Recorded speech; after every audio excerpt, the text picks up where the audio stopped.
Robert Frost की एक बहुत ही खूबसूरत सी कविता है क्रिसमस ट्रीज।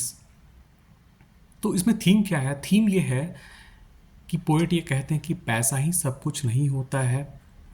और दूसरी बात, जो शहर और गांव के वैल्यूज़ हैं इनमें अंतर होते हैं, वही इस पोएम में निकल कर के आता है।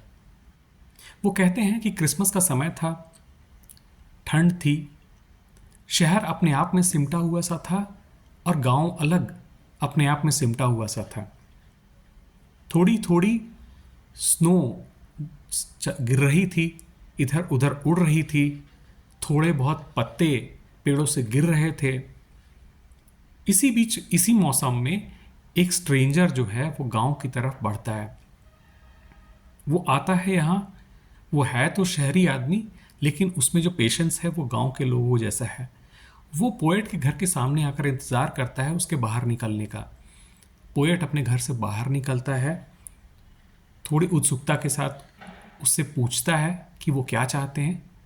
स्ट्रेंजर जो है ये बताता है कि वो शहर से आया है और उससे कहता है कि क्या आप अपनी क्रिसमस ट्रीज मुझे बेचेंगे। कवि कहते हैं कि ये क्रिसमस ट्रीज मेरे लिए कोई कमोडिटी तो है नहीं, बेचने की चीज़ नहीं है। ये मेरे लिए चर्चेस की तरह हैं जिसकी ऊंची ऊंची मीनारें हैं। तो उन्हें ऐसा लगता है कि अगर वो इन पेड़ों को काट देंगे और पहाड़ों की ढलानों को बिल्कुल नंगा कर देंगे तो उन्हें बहुत दुख पहुंचेगा। और पेड़ यदि ये सुन लें और समझ लें कि उनके मालिक ने उन्हें पैसों के लिए बेच दिया है तो कवि को अपने आप पर बहुत शर्म आएगी। तो खैर, कवि इस चीज़ को इन पेड़ों को सेल तो नहीं करना चाहते थे। फिर भी एक चीज़ तो है कि व्यक्ति के पास कुछ भी हो तो मार्केट जो है उसका इम्तहान लेता है। बहुत जोर डालने के बाद जब स्ट्रेंजर कहता है कि मुझे पेड़ों को दिखाइए, तो कवि उनको ले जाते हैं, पेड़ों को दिखाते हैं।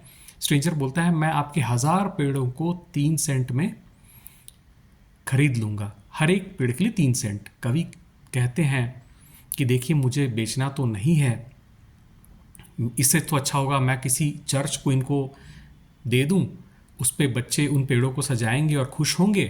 या तो उनको सही खुशी तब मिलेगी कवि को जब वो इन पेड़ों को बेचने के बजाय सिर्फ गिफ्ट में दे दें अपने दोस्तों को, उन्हें चिट्ठियाँ लिखें, हैप्पी क्रिसमस विश करें और चिट्ठियों के साथ एक एक पेड़ उन्हें भेज दें। तो सिर्फ पैसा ही सब कुछ नहीं होता, यही कवि कह रहे हैं।